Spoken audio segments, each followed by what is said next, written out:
a correnteza da certeza de um futuro melhor. Boa tarde, sétimo ano. Tudo bem com você? Espero que esta tarde esteja sendo bem agradável. E eu estou aqui mais uma vez, professor Cristiano, para outra aulita de História. Vamos continuar conversando aí sobre o capítulo 3, Reforma Protestante.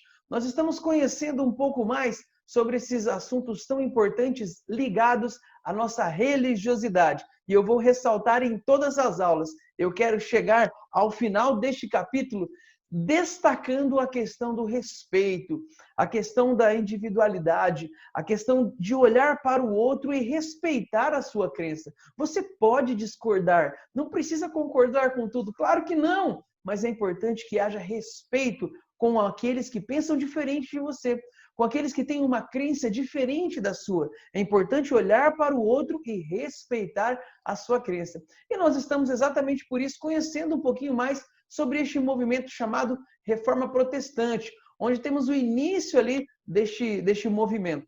Mas eu quero começar essa aula apresentando para vocês aqui o roteiro que eu destaquei na aula anterior para que você assistisse aquele trecho do filme Lutero.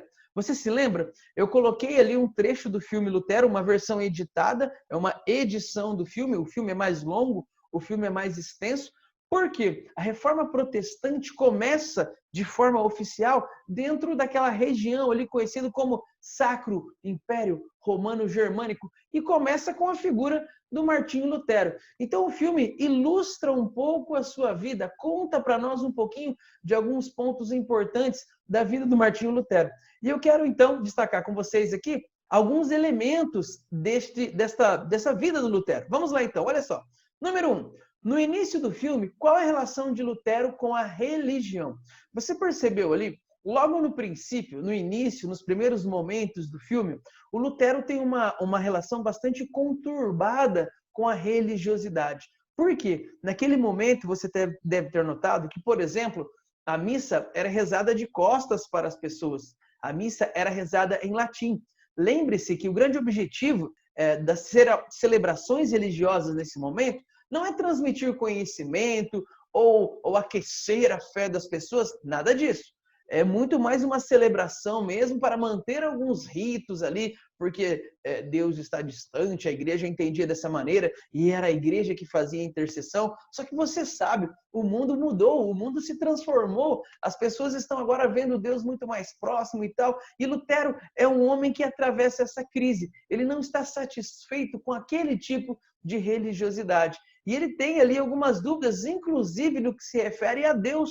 Você lembra? Deus como alguém que castiga, como pode Deus olhar para o sofredor e não resolver o problema do mundo? Então, ele é uma pessoa atormentada com a sua religiosidade, porque ele tem muitas dúvidas e não tem respostas para estas questões. Questão de número 2. O que Lutero desejava reformar dentro da igreja? Bom, aqui nós vamos acompanhando então a trajetória do Martinho Lutero. À medida que ele aprofunda-se nos seus estudos, ele descobre ali o Novo Testamento e ele se aproxima da figura de Jesus Cristo, ele conhece um Deus de amor, um Deus de perdão, um Deus de graça, que se encarna na figura de Jesus Cristo. E quanto mais ele conhece esse Cristo, mais ele entende sobre a graça, mais ele descobre sobre a graça, e ele quer ensinar esta graça para as pessoas. E quando ele olha para o mundo, ele vê pessoas sofrendo, ele diz o seguinte: olha, Jesus Cristo morreu para trazer a redenção para todas essas pessoas, só que elas não sabem disso. Então ele tem o desejo de falar para essas pessoas. E aí já começa um rompimento. Porque nos seus cultos, nas suas celebrações, ele não quer celebrar de costa, em latim, dizendo uma série de coisas que não faz sentido nenhuma para aqueles que estão participando da celebração. Não, ele quer olhar para as pessoas, ele quer falar na língua das pessoas para que elas entendam. Ele quer ensinar sobre esse amor transformador. Só que aí, quando ele começa a olhar para a estrutura da igreja, ele percebe uma série de coisas que são problemáticas. Lembra que eu destaquei isso, inclusive, na aula anterior. Mas o que chama mais atenção do Lutero, o que pega forte mesmo, é a questão das indulgências. Lembra? As indulgências ali, aquele pedaço de papel que supostamente daria a salvação para aqueles que a comprassem.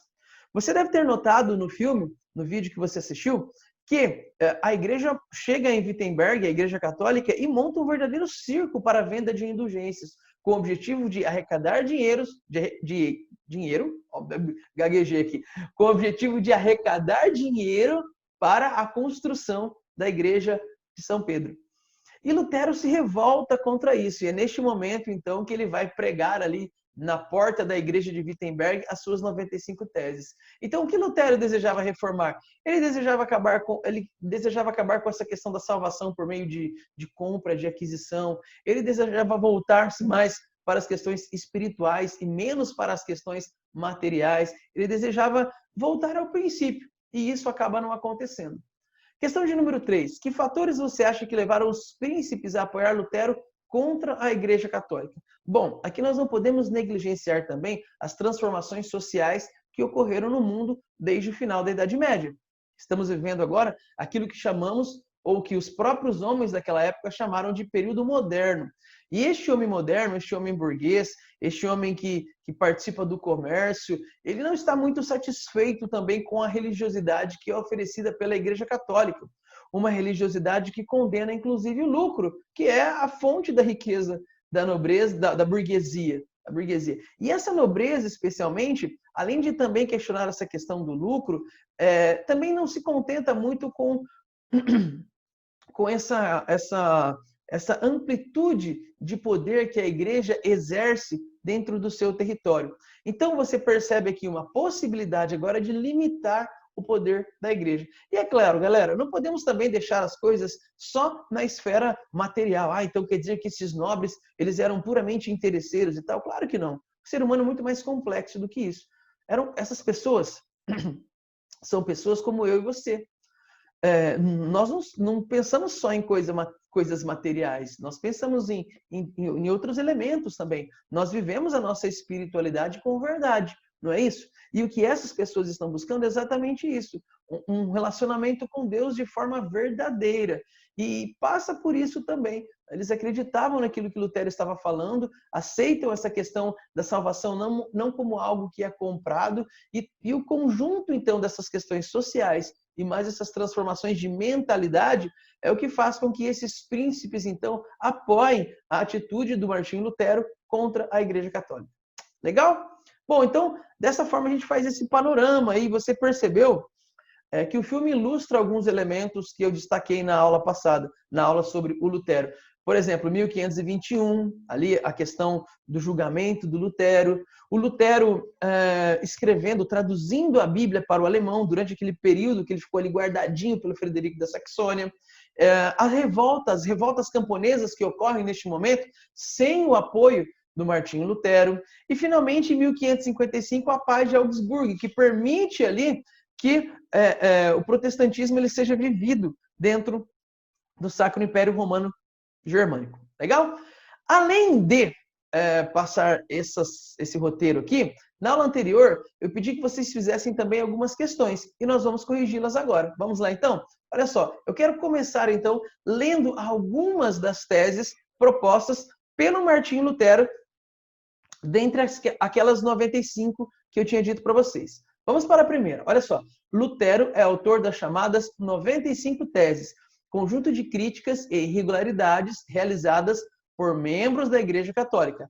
A seguir, veja o que diziam 3 delas. Vamos lá, então. A tese 21. Erram, portanto, os pregadores de indulgências que afirmam que a pessoa é absolvida de toda a pena e salva pelas indulgências do Papa. Então você percebe aqui uma primeira crítica. Ele diz assim, olha, isso é um erro. Acreditar que as indulgências é capaz de absorver os pecados, dos pecados, é um grande erro. Ela não pode ser absolvida dos seus pecados simplesmente pela compra de um papel. Tese 36. Qualquer cristão verdadeiramente arrependido tem direito à remissão de pena e culpa, mesmo sem carta de indulgência. Você viu ali? O arrependimento, então, é o caminho para você alcançar a salvação. Tese 43. Deve-se ensinar aos cristãos que, dando ao pobre ou emprestando ao necessitado, procedem melhor que se comprassem indulgências. Está percebendo? O Lutero está apontando, inclusive, um caminho, dizendo, olha, esse dinheiro que está sendo pago para a igreja seria melhor empregado se fosse investido para aliviar a dor de alguém, para aliviar a fome de alguém. Vamos para a questão, então? Questão 1. A tese 36 indica que o perdão não necessitaria de indulgência. Indulgências. Explique o significado dessa afirmação. Legal. Então, o Lutero, como eu disse anteriormente, ele aponta ali que o perdão, ele vem pelo arrependimento e não pela compra de indulgências. Bem simples, não é? Então, você vai ter perdão pelos seus pecados quando você se arrepende, quando você pede perdão para Deus, e não quando você compra um pedaço de papel, independente de quem assinou esse papel. Resposta sugestiva. As indulgências eram documentos assinados pelo Papa e comercializados por representantes da Igreja Católica, que supostamente garantiam o perdão dos pecados. Na tese 36, Lutero refuta a necessidade das indulgências para se obter o pecado. Vamos para a questão número 2. Qual era a posição de Martim Lutero em relação à venda de indulgências pela Igreja Católica? Por quê? O Lutero era completamente contra. Tanto que ele diz que se fosse para vender indulgência, era melhor doar esse dinheiro para os pobres, na tentativa de aliviar a dor de alguém. Resposta sugestiva. Lutero era contra a venda de indulgências porque acreditava que um cristão tinha apenas de arrepender verdadeiramente do seu pecado para ser perdoado por Deus. Portanto, não era preciso comprar indulgências e comprá-las não garantia o perdão. Isso é importante também. Então, olha só, além de você você estar gastando o seu dinheiro, você não tem garantia nenhuma de que você vai ter o seu perdão, o seu pecado perdoado. Então, é melhor você se arrepender. Não precisa de indulgência. Questão de número 3. Retire do texto o trecho em que Lutero sugere que um cristão deve fazer em vez de comprar indulgências. Então, o que o cristão deve fazer? Ao invés de comprar as indulgências, o que eu faço com esse dinheiro? Você sabe, né? Mostrei ali anteriormente. Olha só, o item 43. Galera, aqui eu quero chamar a tua atenção para uma coisa importante. Sempre que você for copiar algo de um texto, como por exemplo, aqui ele diz assim, retire do texto o trecho em que Lutero. Então você deve copiar, ele fala para você copiar. Mas sempre que você for copiar, é importantíssimo que você coloque entre aspas, indicando que essas palavras não são suas, mas foram copiadas de um outro lugar. Legal? Então vamos lá, olha ali as minhas aspas bonitinhas. Item 43. Deve-se ensinar aos cristãos que, dando ao pobre ou emprestando ao necessitado, procedem melhor do que se comprassem indulgências. É isso. Fácil, fácil, tranquilão. Análise e interpretação de documentos. Lembre-se que eu disse para vocês, eu sempre bato nessa tecla. É importante que você faça com atenção, principalmente essas questões interpretativas. Por quê?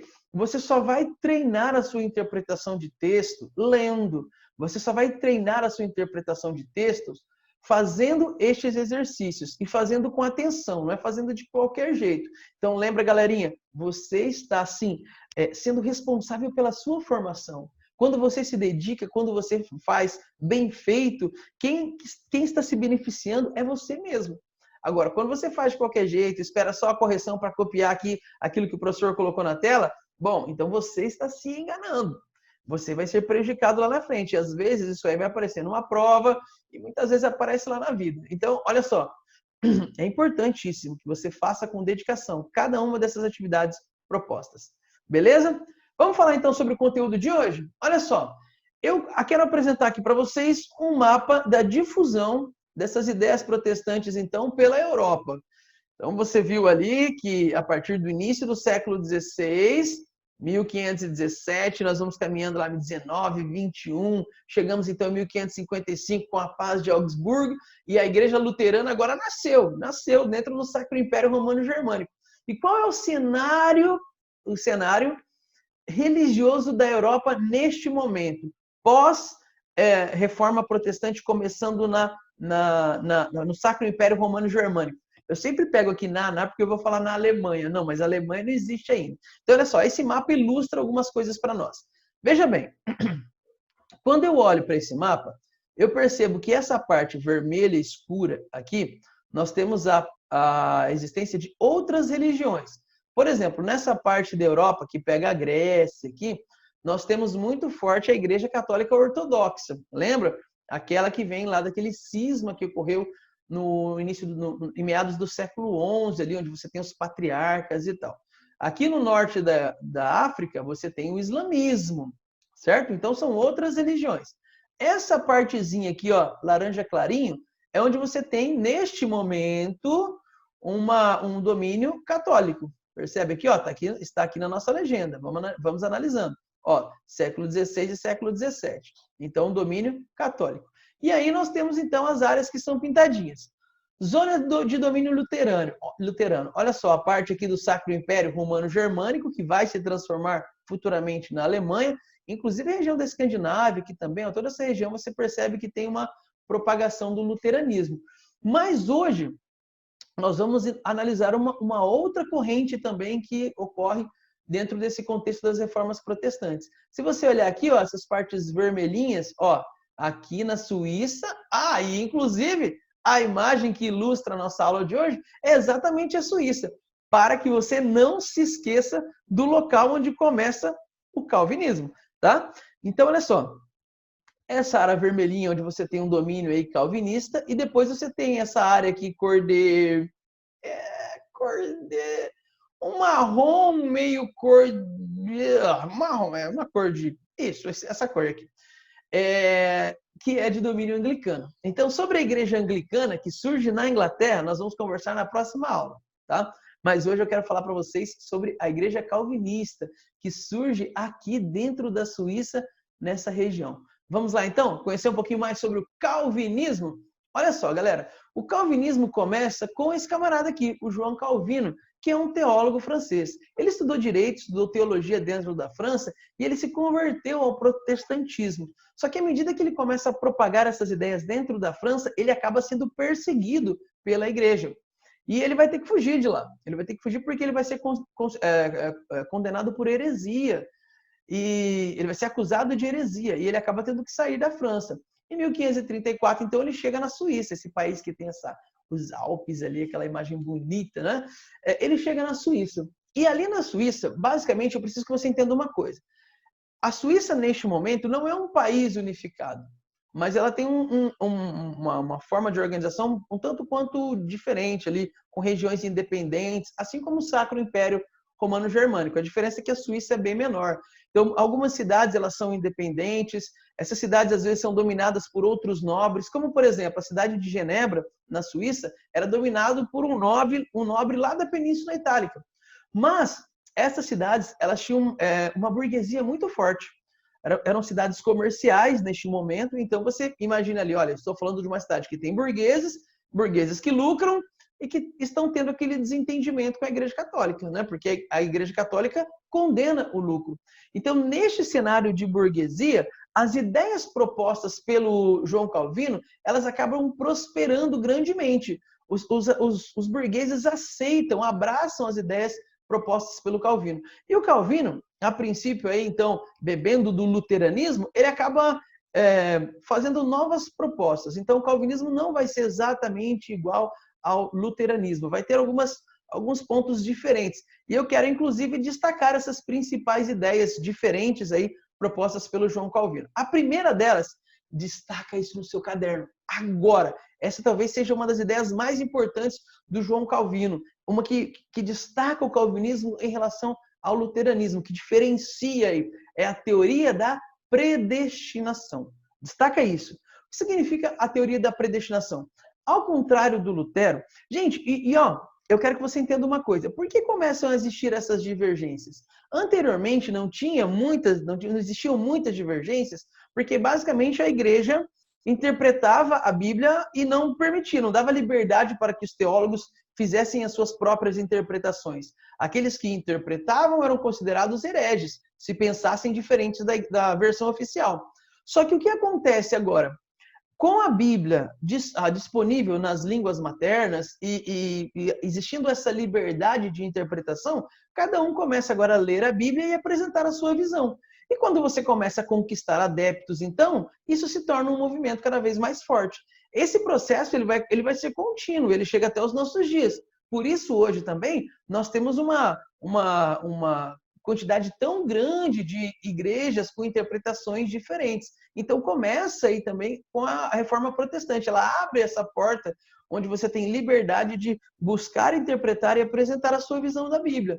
Por isso é importante também, aqui eu quero destacar uma coisa, se você quer se aprofundar na sua religiosidade, que você estude a sua Bíblia para saber se você concorda ou discorda daquilo que é apresentado pela sua igreja, certo?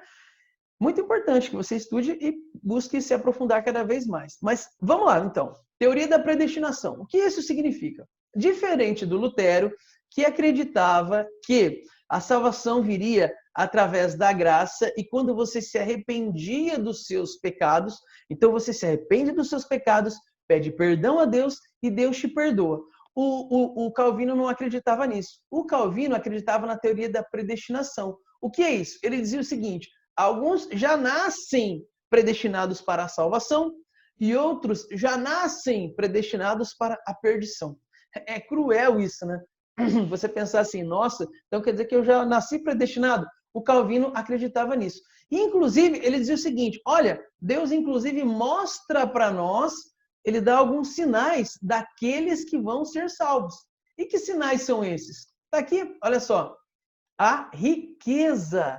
Então, a riqueza, a prosperidade material, dava indícios daqueles que são escolhidos por Deus. Quanto mais rico você era, sinal que Deus estava te abençoando. E exatamente por isso você era o escolhido de Deus, você ia ter a salvação lá no final. Então, olha que tristeza para quem era pobre. Né? Porque antes você tinha aquela questão, né? Eu sou camponês, eu estou aqui vivendo mal, só que um dia eu vou viver na eternidade, vai ser maravilhoso. Agora não. Agora você é pobre e isso quer dizer que é sinal que você vai para o inferno. E se você é rico, é porque Deus está te abençoando. Inclusive, eu vou mandar um rap aqui para você lembrar disso. Olha só. Atenção. Presta atenção. O lucro não é ruim. O lucro é coisa boa. E se você é rico, é porque Deus te abençoa. E aí, curtiu? Olha só, perceba que essa ideia, ela contradiz completamente aquela noção de lucro proposta pela Igreja Católica. Porque a Igreja dizia que o lucro era uma coisa ruim. Lembra? Que o lucro era um pecado. Agora, o Calvino está dizendo, não, pelo contrário, o lucro não é ruim. O lucro é coisa boa. E se você é rico, é porque Deus te abençoa. Esse é um sinal de que você vai ser salvo, seu lindo. Percebeu, então, essa diferença? É claro, gente, que essas ideias propostas pelo João Calvino caem nas graças da burguesia. E o calvinismo acaba se espalhando ali dentro da cidade de Genebra, que vai ser, inclusive, dominada ali pelo Calvino durante muitos anos. Legal? O calvinismo ele vai misturar alguns elementos de política e religiosidade dentro daquela região ali. Olha só, mas isso não quer dizer que o calvinismo, então, é só uma questão de interesses. Não, gente. As pessoas realmente acreditavam nisso. Essa era uma interpretação. E eles estavam felizes com essa noção. Só que uma mostra de que o calvinismo não é oba-oba, então agora quem é rico pode fazer o que quiser. O calvinismo, ele prega uma rigidez moral muito grande, muito intensa. Você ser um fiel calvinista não era muito simples nesse momento aqui, porque diversos prazeres eram proibidos. Então, existe uma rigidez moral. Só para você ter uma ideia, nessa época, na cidade de Genebra, jogos e danças passam a ser proibidos, porque esses prazeres não são vistos como algo que agradam a Deus. Então, completamente descartado. A própria ideia de vestimentas também era muito controlada pela igreja calvinista. Então, essa é uma outra característica que é importante você destacar. Então, a primeira, a doutrina da predestinação, e uma segunda que eu destaquei aqui para vocês é a ideia de que existe uma rigidez moral muito grande dentro da igreja calvinista. Pessoal, para fechar essa aula, eu quero mostrar para vocês que essas ideias calvinistas, elas se espalham pela Europa. E esse mapa ilustra um pouquinho isso. Olha só, quero destacar para vocês. O calvinismo, repara que aqui está Suíça, né? Eu peguei um mapa em outra língua. Mas enfim, Espanha, está em espanhol. Você tem, olha só, calvinistas saindo aqui da Suíça, indo para a região aqui da França, indo para a região dos Países Baixos, que atualmente nós chamamos de Holanda, mas que na época era conhecido como Países Baixos, e indo inclusive aqui para a Escócia também. Nós vamos ter também dentro da Inglaterra, tá? E eu quero destacar, gostaria que você destacasse aí também no seu caderno, o termo que é utilizado para designar os calvinistas em cada uma dessas regiões.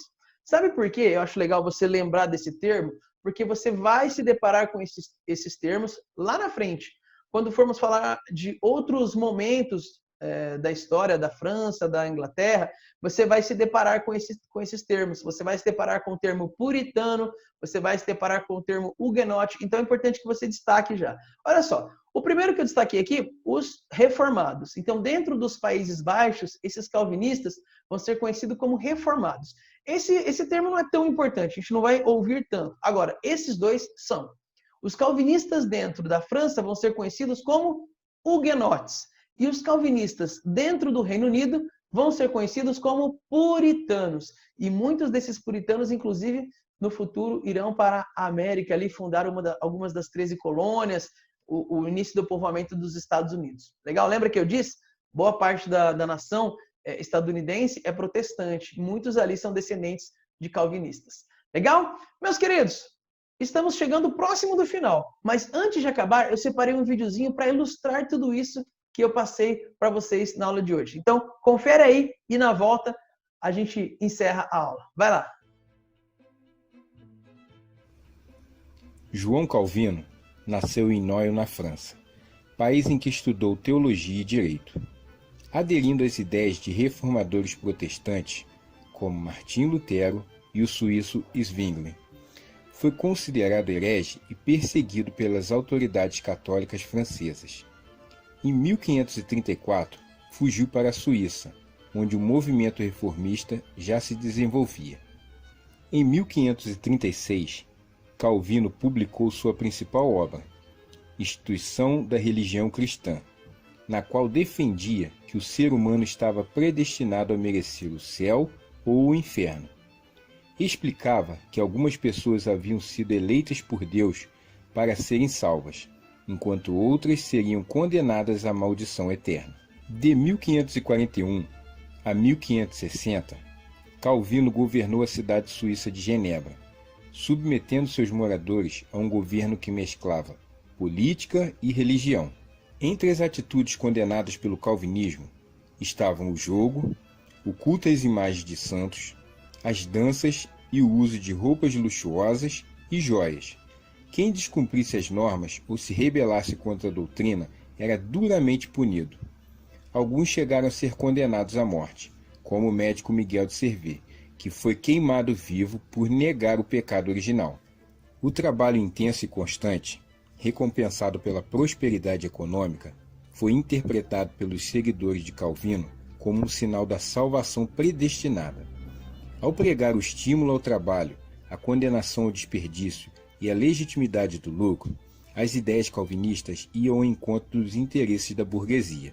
Afinal, segundo o calvinismo, os indivíduos não seriam salvos por aquilo que fizessem, mas pela vontade divina. Não podendo interferir nessa vontade, cada pessoa deveria viver de acordo com suas possibilidades. Embora o luxo fosse censurado, a acumulação de riquezas e o lucro não eram imorais nos termos em que a nova religião foi instituída. O calvinismo espalhou-se pela França, Inglaterra, Escócia e Holanda. Muito bem, show de bola. Tudo ilustrado, tudo entendido. Qualquer dúvida, entre em contato comigo, me pergunta que eu te ajudo, tá bom? E eu te espero na próxima aula para nós falarmos sobre anglicanismo. Beijo no seu coração e até lá. Tchau. Novos mares, horizontes, aonde quer chegar. O que quiser, tudo alcança, basta acreditar. Novos tempos de mudança, com o pé no chão. Mergulhando nos estudos, acha a solução. O amanhã não é um mistério pra quem leva a sério. Siga a correnteza da certeza de um futuro